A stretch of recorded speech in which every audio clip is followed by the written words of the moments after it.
Bismillahirrahmanirrahim. Assalamualaikum warahmatullahi wabarakatuh.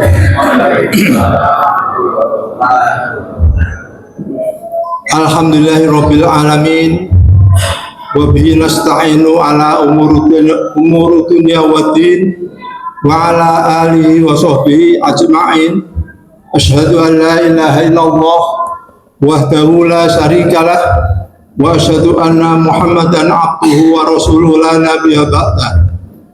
Rabbi shrah li sadri wa yassir li amri wa hlul 'uqdatam min lisani yafqahu qawli. Segala puji marilah kita senantiasa panjatkan kehadirat Allah Subhanahu wa taala, di mana kita masih diberikan nikmat hidayah berupa iman dan Islam, sehingga kita bisa menjalankan kewajiban kita selaku hamba Allah, yakni melaksanakan ibadah saum, ibadah puasa pada tahun 1447 Hijriah ini. Semoga dari awal dimulainya bulan suci Ramadan tahun ini sampai dengan akhir, insya Allah kita akan jalani semua, dan tentunya Allah akan memberikan pahala yang setimpal, yang banyak, sekaligus kita menjadi orang-orang yang muttaqin sesuai dengan janji Allah. Salawat serta salam marilah kita senantiasa sampaikan kepada suri teladan kita, junjungan kita Nabi besar Muhammad Sallallahu Alaihi Wasallam, yang kita harapkan syafaatnya kelak di yaumil akhir, ketika tidak ada syafaat dari siapapun, dari mulai Nabi Adam sampai Nabi Isa, kecuali hanya Rasulullah Sallallahu Alaihi Wasallam. Makanya senantiasa kita, setiap ustadz atau para ulama menyampaikan sholawat, tentunya kita bisa menjawabnya dengan Sallallahu Alaihi Wasallam, sehingga kita termasuk kategori umatnya yang kelak di yaumil akhir akan mendapatkan syafaat dari beliau. Bapak-bapak, ibu-ibu, jamaah sholat isya dan sholat taraweh dilanjutkan sholat witir. Tadi maghrib saya pulang dari takziah tadi. Saya ini kalau puasa megang HP-nya agak jarang-jarang, karena udah kadung megang HP bisa sejam 2 jam nggak kerasa.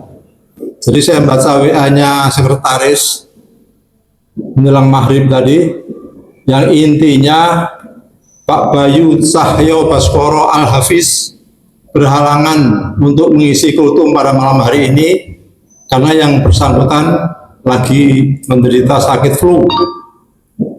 Jadi ya, apa boleh buat, kalau kata peribahasa, nggak ada rutannya, akarnya rutan pun jadilah.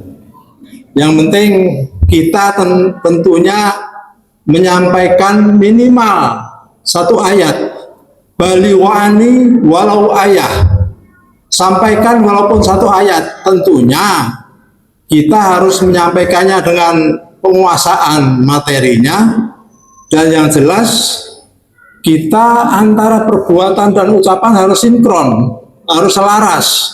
Jangan ngomongnya pinter ini tapi kenyataan pelaksanaannya menyimpang dari, nanti kata orang jargoni, bisa ngajar nggak bisa ngelakoni. Jadi bisa ngomong doang tapi pelaksanaannya, nah itu yang sangat dibenci oleh Allah Subhanahu wa taala. Jadi saya menyitir saja sebagaimana yang senantiasa Ustadz sampaikan di surat Al-Baqarah ayat 183 yang berbunyi, ya ayyuhalladzina amanu kutiba alaikumussyam kama kutiba alal ladzina min qablikum la'allakum tattaqun. Wahai orang-orang yang beriman, hendaklah kalian berpuasa saum sebagaimana orang-orang terdahulu berpuasa. Dari Adam sampai Isa itu berpuasa semua, Pak, Nabi dan umatnya yang mengikuti ajarannya. Nah, sampai akhirnya Rasulullah SAW mengajak umatnya untuk berpuasa selama 1 bulan. mudah-mudahan dengan kita puasa ini kita tergolong orang-orang yang muttaqin, orang-orang yang bertakwa, orang-orang yang dalam kehidupannya harus hati-hati. Seakan-akan, ya bukan seakan-akan, Allah ini senantiasa memantau kita, Pak, Ibu.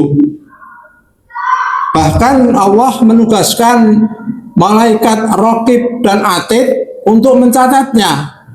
Perbuatan baik dicatat oleh raqib, perbuatan jahat yang menyimpang dari ketentuan Allah dan Rasulnya itu dicatat oleh atid. Dan nanti akan dipertanggungjawabkan ketika kita meninggal dunia. Di alam kubur udah mulai diproses. Dari mulai siapa Tuhanmu dan lain sebagainya.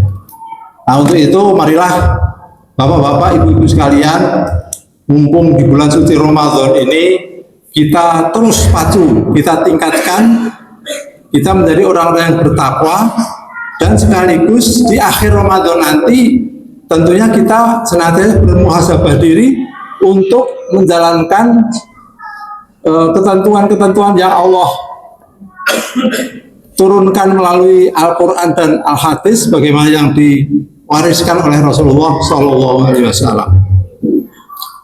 Nah, salah satu daripada janji Allah terhadap orang-orang yang bertakwa, salah satu diantaranya dari sekian, 7 atau 6, itu bahwa Allah akan memberikan rezeki, akan melimpahkan keberkahan dari bumi dan dari langit.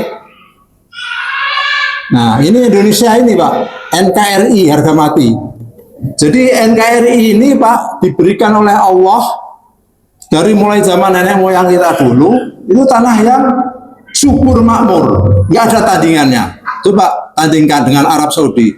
Memang Arab Saudi banyak nabi, banyak termasuk Nabi Ibrahim yang berdoa agar Mekah dan Madinah itu diberikan keridhaan dari Allah Subhanahu wa Ta'ala sehingga tambang minyaknya banyak. Dan sekarang nggak habis-habis, petrodolar namanya ya, negara petrodolar. Indonesia, Pak, janji Allah bagi orang yang pertama penduduknya. Coba Bapak lihat, perhatikan. Dari Aceh, kampungnya Pak Zainal Saiful Zainal Toko Lestari, sampai ke Merauke, itu semua ada. Dari laut, darat, udara.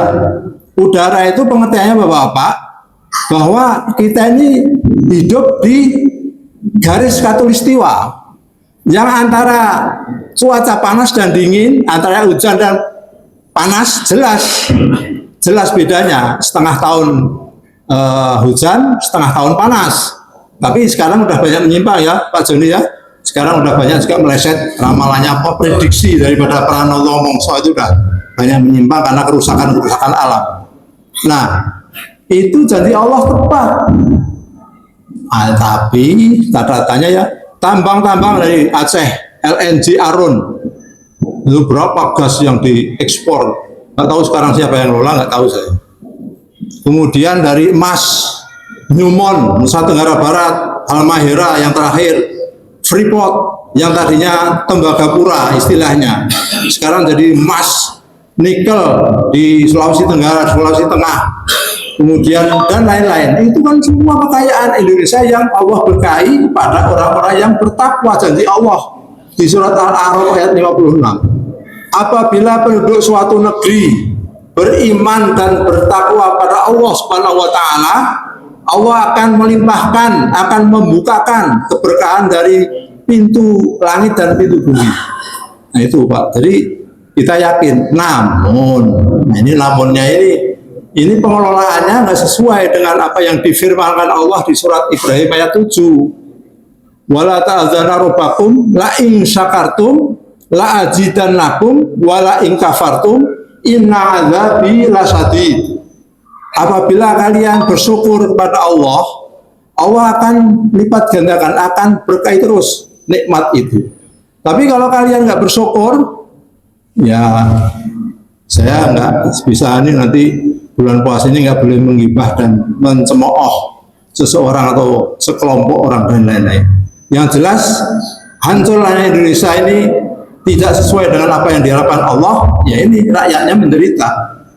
Kata Mahfud MD ketika mencalah, dia kan ahli hukum dan tata negara dan juga ahli masalah penyusunan negara, peraturan-peraturan negara. Itu kalau negara kita ini kekayaannya tidak dikelola dengan sembarangan, dengan sembrono, dengan semrawut, itu enggak, saya salah dengarnya, per jiwa itu dapat bagian 20 juta itu dalam bulan apa tahun saya kurang paham. Itu kata Mahfud MD. Apabila pengelolaan sumber daya alam, sumber daya yang ada di Indonesia ini dikelola secara benar-benar, kemudian dialokasikan secara proporsional, objektif, itu rakyat yang baru lahir itu dapat bagian 20 juta. Itu kata Mahfud MD loh, bukan kata saya. Saya itu malah yang menyampaikan, menyambung lidahnya Mahfud MD. Wallah benarnya surveinya dari mana? Apa per bulan, apa per tahun? Ya, tapi ya itu nyatanya sekarang. Ya kalau nggak dikasih PKH sama MBG agak siap-siap juga. Ya, tapi nggak apa-apa lah. Janji Allah tetap, Allah akan tegakkan kebenaran. Allah akan makmurkan nanti suatu saat, entah cucu kita. Kalau kita nggak alami, mungkin cucu kita bisa jadi nanti Indonesia ini menjadi negara yang makmur, nggak ada tandingannya, kalah. Kalau kata orang Arab, Indonesia ini secuil tanah surga yang ada di bumi. Kalau kata yang senang nyanyi, Pak Farul biasanya nyanyi, plus plus tongkat dan batu jadi tanaman. Coba lempar Pak Firdiano ya, lempar tong ke singkong itu nggak usah dicocok Pak Iwan yang sering hobi nanam singkong, lempar aja, tumbuh dia, nggak nyampe seminggu udah mentis tumbuh. Itu artinya memang betul-betul Indonesia ini subur. Coba kalau di Arab, kalau nggak dituasih Pak Soeharto dulu tanah-tanah yang subur dari Indonesia, nggak hidup tanah-tanah kayak ada tanaman Soeharto namanya di Arab itu, karena pencetusnya adalah Presiden Soeharto ketika itu. Nah kemudian yang kedua Pak, kita ini setelah bertakwa tentunya ada, ingat di dalam surat Ali Imran ayat 102 yang sering dibacakan para khotib, A'udzubillahi minasyaitonirrajim, ya ayyuhalladzina amanu taqullaha haqqa tuqatih wa la tamutunna illa wa antum muslimun. Wahai orang-orang yang beriman, bertakwalah kalian dengan sebenar-benarnya takwa, dan kalian jangan sampai meninggalkan dunia, mati kita ini kecuali dalam keadaan muslim. Nah ini contohnya sudah jelas, nggak usah kita nyontohkan orang Indonesia, orang Arab. Antara Bilal dengan Abu Thalib. Bilal ini seorang budak belian yang dibeli oleh saudagar, oleh orang-orang kaya Arab, dan tujuannya untuk dipekerjakan sebagai budak. Tapi alhamdulillah beliau dibebaskan oleh Abu Bakar Siddiq, dimerdekakan, akhirnya menjadi orang yang taat, menjadi Bilalnya Masjid Nabawi. Makanya ada istilah Bilal itu ya dari Bilal bin Rabah. Kalau ada Bilal Salim Halim Salat Halim Adzan Aditya Surabaya itu berebut. Saya aja yang udah tua 66 tahun ini berebut kalau ada. Walaupun putus leher nggak apa-apa, mati syahid. Insya Allah ya Mas Irwan ya. Kalau kita berlomba-lomba dalam kebajikan, kata Pak Indra kan memang fastabiqul khairat, untuk menyongsong kematiannya husnul khotimah. Nah sekarang bedakan, Bilal itu Pak, orangnya hitam, budak belian, ketika taat sama Rasul, Samina wa ta'ala ya Rasul, disuruh perang-perang, disuruh ngaji-ngaji, disuruh kerja apa, kalau di sini ngoret lah, kalau di sini, kalau di sana nggak tahu apa. Mau dia, tapi taat. Dan setiap dia batal wudhu, dia wudhu lagi. Kemudian sholat mutlak namanya, sholat yang tidak ada larangan, sama Rasul nggak ditegur. Itu terompahnya Bilal Pak. Ketika mi'rajnya Rasulullah Shallallahu Alaihi Wasallam sudah ada di surga. Loh, orangnya aja meninggal belum, terompahnya udah terdengar di surga. Alangkah hebatnya orang itu. Apa nggak cemburu Mas Wanto? Auzura.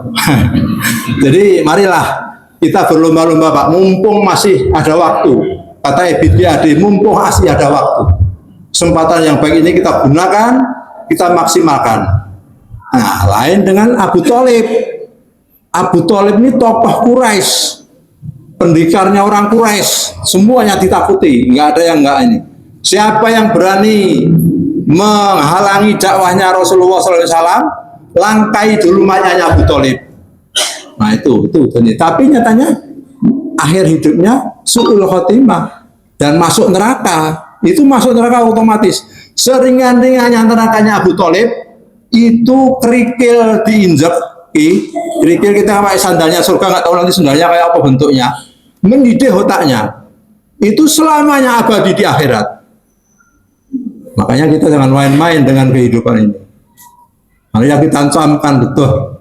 Mudah-mudahan kita menjadi orang-orang yang muttaqin, dan tentunya setelah bulan puasa ini, ayo siapa yang tahu, kita kan nggak tahu duluan, saya yang duluan apa mungkin yang bapak yang duluan saya nggak tahu, belakangan ya. Jadi semua kan kullu nafsin dha'iqatul maut, jadi nggak ada bisa tawar-tawaran. Kalau memang saatnya ini cabut, nggak ada nanti ya Allah saya belum siap, saya nggak ada urusannya, nggak ada urusan, cabut. Jadi mungkin itu bapak-bapak, ibu-ibu sekalian, sebagai pengganti daripada Buhyat Ustadz Bayu Cahyo Baskoro Al-Hafiz. Kalau saya ini boro-boro habis juz amma aja nggak apa. Mudah-mudahan Allah akan berikan ridho dan pahala, memberkainya, dan tentunya dosa-dosa kita senantiasa mendapatkan ampunannya. Wabillahi taufik wal hidayah. Assalamualaikum warahmatullahi wabarakatuh.